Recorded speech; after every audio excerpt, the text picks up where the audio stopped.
Hi friends, আজকে আবার অনেকদিন পর চলে এলাম দুপুরের রেসিপি দেখানোর জন্য আপনাদেরকে। আজকে আমি কাতল মাছের মাথা দিয়ে কাঁঠালের তরকারি রান্না করে দেখাবো। হাই ফ্রেন্ডস, আর আপনারা সবাই আমাকে দিনে 30 জন 40 জন করে ফ্রেন্ডকে রিকোয়েস্ট করেন, আমি অ্যাকসেপ্ট করি, কিন্তু অনেকেই দেখেন আমি ইউটিউবে যেগুলো দিই, নাচ গান, আমি নিজের মনটাকে ভালো রাখার জন্য এগুলো করি। মনটা খুব খারাপ, কারণ 1440 সালে আমার হাজব্যান্ড আমার কাছ থেকে অনেক দূরে চলে গেছে। আমি তার জন্যই মনটাকে ঠিক রাখার জন্যই বাড়ির লোকের হেল্পে আমি এগুলো করি। আপনারা যখন দেখেন তখন অবশ্যই লাইক করবেন। লাইক করলে পরে আমার উৎসাহটা বাড়ে, আমি এবং ভালো থাকার চেষ্টা করি, এই জন্য আমি এগুলো করি। তা আপনারা লাইক করলে আমার খুব ভালো লাগবে। আশা করি আপনারা দেখবেন, অবশ্যই লাইক করবেন, তাহলে আমি আনন্দ পাবো। আজকে চলুন আমি আপনাদেরকে দেখাচ্ছি কাঁঠাল দিয়ে মাছের মাথা। আমি তার জন্য নিয়েছি বড় কাতল মাছের মাথা 2 পিস আছে, নিয়েছি আমি এখানটায় কাঁঠাল আর আলু, নিয়েছি আমি টমেটো ছোটো ছোটো করে কেটে, নিয়েছি আমি পেঁয়াজ কুচি কুচি করে কেটে, নিয়েছি আমি এখানে জিরা আদা লঙ্কা বাটা, নিয়েছি আমি এখানটায় রসুন লঙ্কা বাটা, নিয়েছি আমি টক দই, নিয়েছি আমি লবণ চিনি গরম মশলা জিরা হলুদ, আর নিয়েছি ঘি, আর নিয়েছি আমি টক দই। এই কটা দিয়েই আমি আপনাদেরকে কাঁঠাল বা ইঁচড় রান্না করে দেখাবো। আমি এই কাঁঠালগুলো প্রেসারের মধ্যে দিয়েছিলাম, এটা আমি জলে সিদ্ধ করে নিলাম। এটাকে আমি এখন ঢেলে জলটাকে ফেলে দেবো, এর মধ্যে এখন আমি ঢেলে দেবো।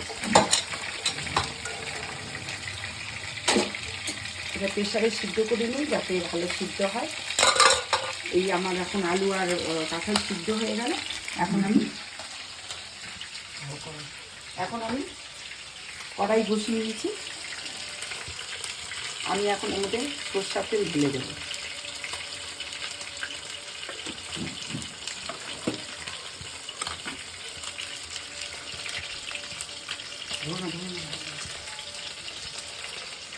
আমি এর মধ্যে একটু জিরা ফোড়ন দেবো, সাদা জিরা।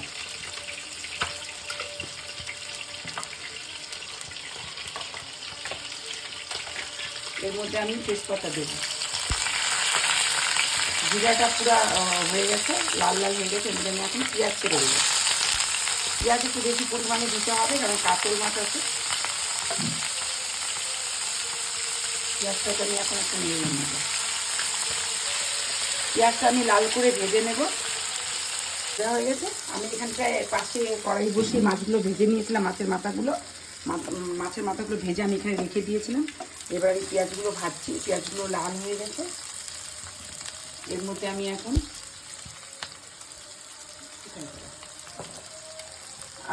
এখন জিরা আদা লঙ্কা বাটা দেবো।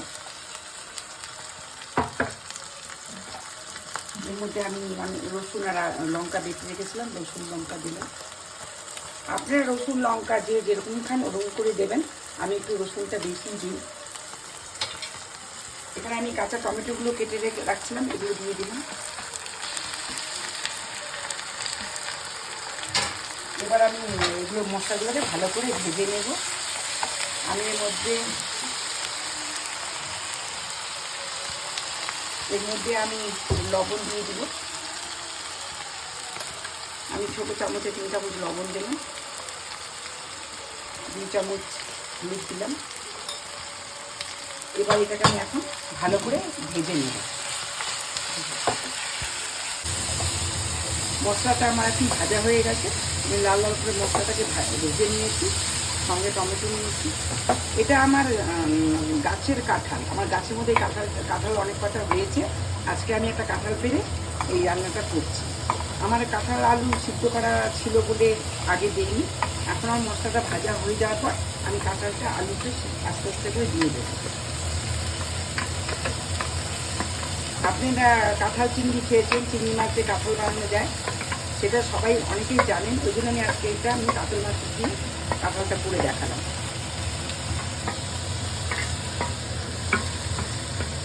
এগুলো খালি দেখলে হবে না, এরকম করে রান্না করে খেতে হবে, তাহলেই বুঝতে পারবেন যে রান্নাটা কেমন হয়েছে।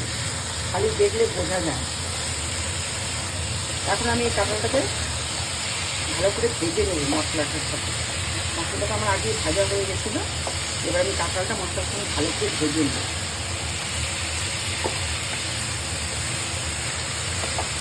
আমার কাঁঠালটা ভাজা হয়ে গেছে, এটা মশলার সঙ্গে আমি ভেজে নিলাম ভালো করে।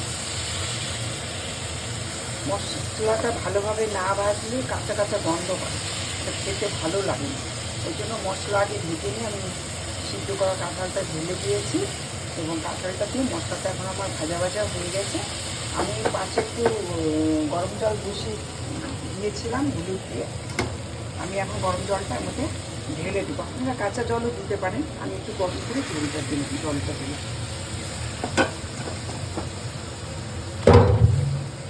এবার এটাকে ভালো করে নিয়ে নেব, জলটা বেশি। এবার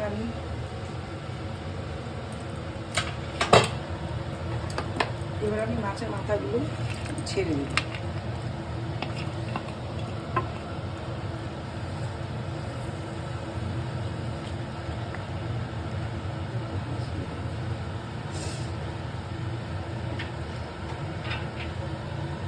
আমি জলটা একটু বেশি দিয়েছি কারণ মাছের মাথাটা একটু সিদ্ধ হবে।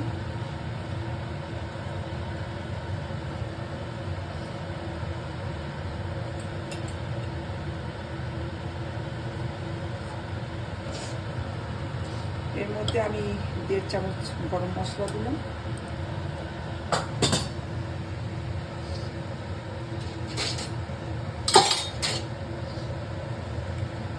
এর মধ্যে 1 চামচ ঘি দিলাম,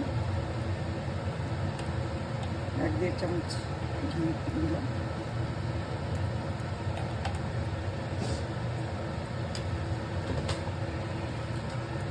এর মধ্যে একটু চিনি দিলাম,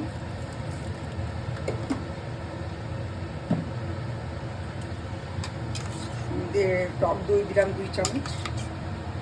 আমি একবারে সব কিছু ঢেলে দিলাম কারণ হয়ে গেছে মোটামুটি আমার রান্নাটা। এবার আমি সবগুলো ভালো করে মিশিয়ে নেব।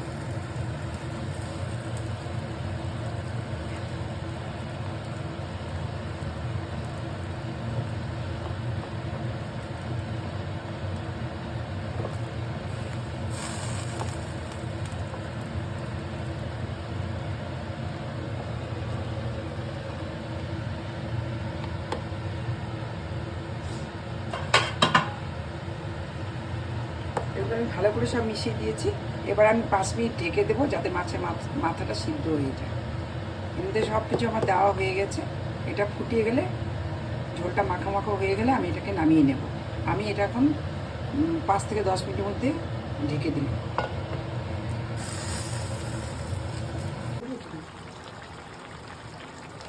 এটা আমার এখন হয়ে গেছে, ঝোলটা শুকিয়ে গেছে।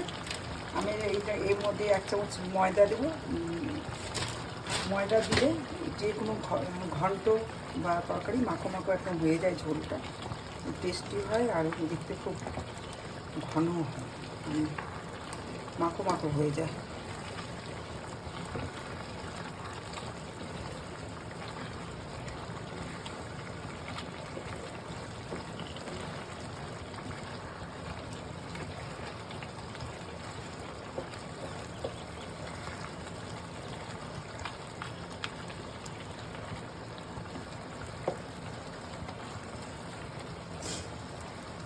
এটাকে এখন আমি নামিয়ে নেব। এটা একদম মানে শুকিয়েও দিইনি, একদম ঝোলও রাখিনি, এটাকে মাখো মাখো করেছি। এটা এখন হয়ে গেল আমার ইঁচড় দিয়ে ওই মাছের মাথা। আপনারা করে খেয়ে দেখবেন কেমন লাগে। না করে খেয়ে বুঝতে পারবেন না, খালি দেখলেই হবে না, খেতে হবে রান্না করে। Thank you.